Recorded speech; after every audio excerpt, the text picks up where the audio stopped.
Keir Starmer's rhetoric about illegal migration is ambivalent. He has made his infamous Island of Strangers speech, then he took it back. Now he seems to be returning to a sort of similar rhetoric. He posted earlier today, if you're thinking about coming to the UK illegally, don't. You will face detention and return. And there are several voices within Labour that call for the UK to leave the ECHR, and there are also other voices saying that this would lead to a gross violation of human rights and the denial of humanity of some people.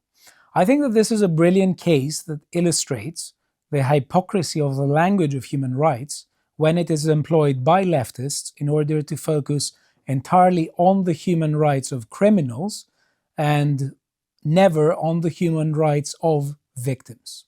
If you're following news for a while, you will have encountered headlines talking about criminals who have avoided deportation. Sadly, there are many such cases.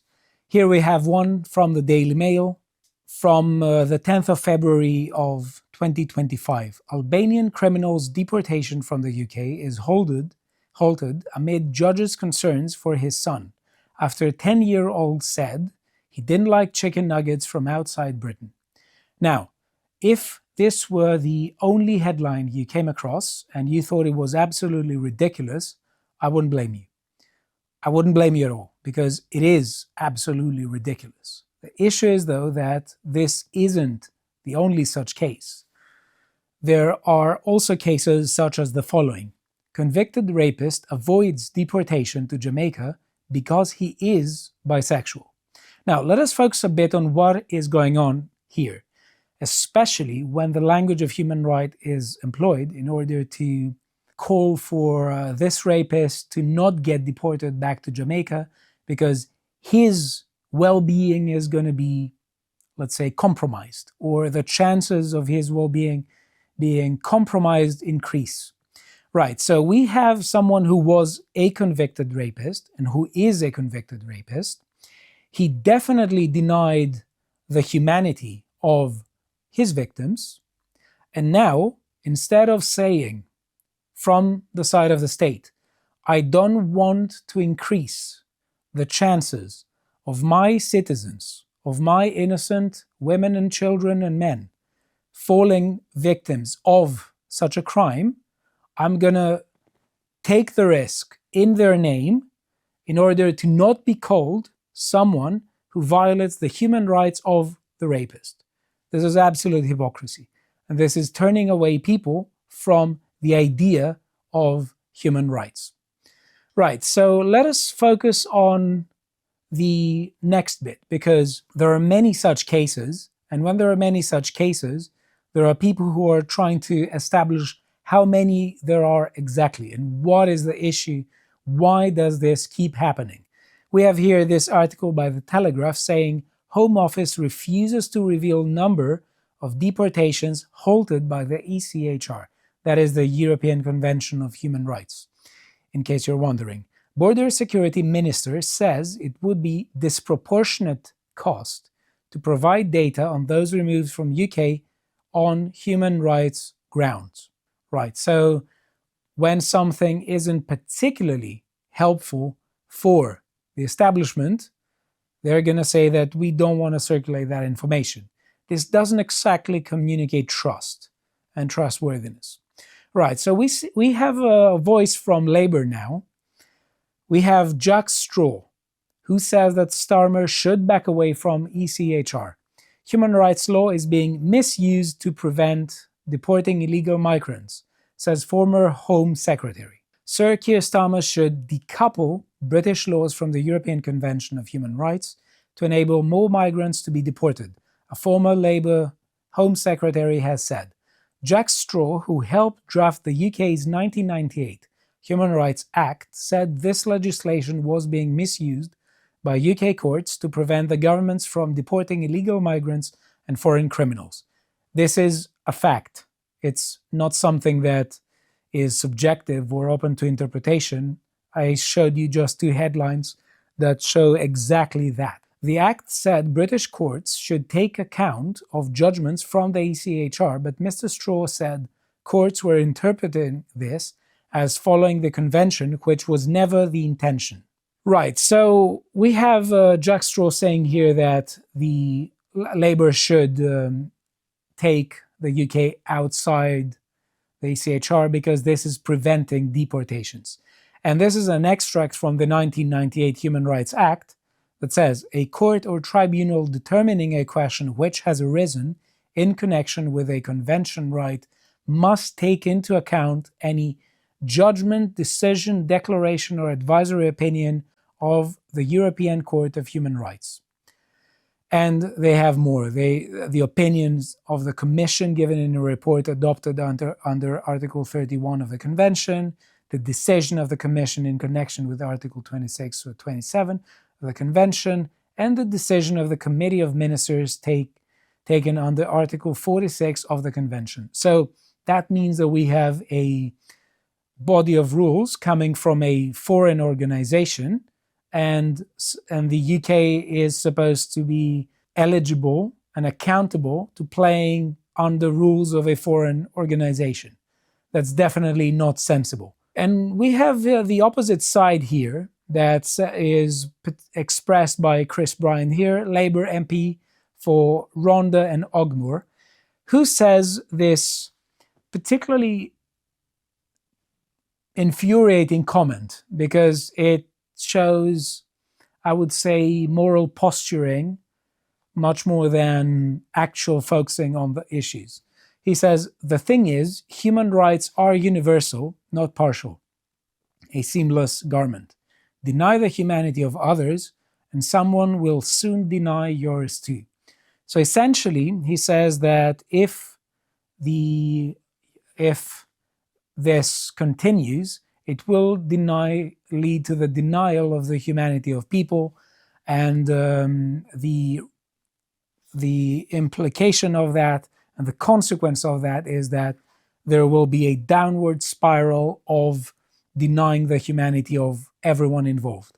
Now, one thing to notice is that this is entirely abstractly formulated.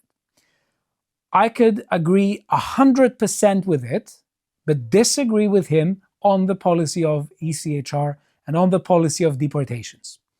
So personally, I don't believe that the notion of human rights is nonsense. I don't believe it's a fiction, as several people have said and are saying, but there is a trick that people in politics constantly play, especially politicians and people who engage in commentary. Why? Because it's very easy to get things correct in a very general sense. It's much harder to get things correct in a very specific and particular sense, which incidentally is the sense in which people engaged in politics must get things right in. So the other bit is that when he's talking about this, he's talking as if there is a sort of golden solution, as if there are no moral dilemmas, no conflicting sources of moral reason, and there is a golden solution to everything. There is a panacea, which is respect human rights, without him saying what they involve. Now, there are two things here. There are three things. Either you completely reject the notion of human rights and opt for different notions that you are going to structure your ethical thinking around, or you can say, well, I agree with the notion of human rights, but I disagree with him on two very specific points. Number one, he doesn't define what he accepts as a human right. He doesn't define what he thinks respecting human rights involves. It could involve a myriad of things and not involve a myriad other things. For instance, we can definitely say that it's not a human right to get 100% of another person's income. Yeah, it's not a human right. But he could say it is. Why? Because he doesn't define it. And when people don't define the notions that they're using, they're committing empty virtue signaling. It's not a coincidence that it gives them a sort of flexibility to constantly portray what is politically expedient for them as something that is demanded from justice. Justice, social justice, demands that. And because social justice demands that, and because social justice is a matter of respecting people and the humanity of people, denying what I consider to be social justice is, for them, denial of the humanity of others, therefore a crime against humanity. So that's one particularly egregious rhetorical trick that lots of people who appeal to human rights for malicious purposes are playing. The other bit is to say that to give a very specific content to what you think is involved in human rights and have a discussion about it, or a debate or disagreement about it. And let's say that in this case, there are several people who are saying that deporting criminals to a country where the chances of them being mistreated is violating their human rights. But here again, we have the other utopian, very much misleading point that this doesn't lead to the chances that the population, the innocent people of a country, will fall victim to his behavior, to the convicted rapist or criminal's behavior. So what the establishment that appeals to the notion of human rights in order to say that convicted rapists and convicted murderers shouldn't be deported, the people who are doing this on the grounds of the human right, of an appeal to human rights, are essentially saying we shouldn't risk his well-being and therefore we're just, but simultaneously what they're doing is they're risking the well-being of everyone else, innocent people's well-being, by not deporting that person. And by saying we are going to essentially virtue signal to each other, and we're going to say how we're going to pat each other in the back and say how moral we are and how virtuous we are. And we're going to hope that nothing bad is going to happen. But they're actually taking a risk with the safety and well-being of the native innocent population, which is a risk that they're not willing to take with respect to the convicted criminal, whether they are a murderer or a rapist, because they want to be called just and respectful of human rights. But it's an absolute hypocrisy. It's an issue of absolute hypocrisy. And I want to end with this, which I've said many times, because I want to say ultimately, I believe it's an issue of people. I think, honestly, when we're talking about a society, there are people who think that the whole system needs to be destroyed because it's so bad and beyond saving. I think that this is not the case. I think it's an issue of political will. And it's not so much the issue of institutions that are problematic, as much as the issue of who ends up guarding those institutions. And I want to say again this with the ECHR. I'm not saying that the UK shouldn't leave the ECHR. I think it should. But I just want to show again that it's not an issue of the ECHR as much as it is an issue of people. And I want to say here from the Article 8 of the ECHR, that is frequently appealed to in order to prevent people from getting deported, that says right to respect for private and family life. Now, if you listen to people like Chris Bryant, you would say that this person says that if you do not respect human rights unconditionally, the human rights of criminals, unconditionally, you're committing a crime against humanity.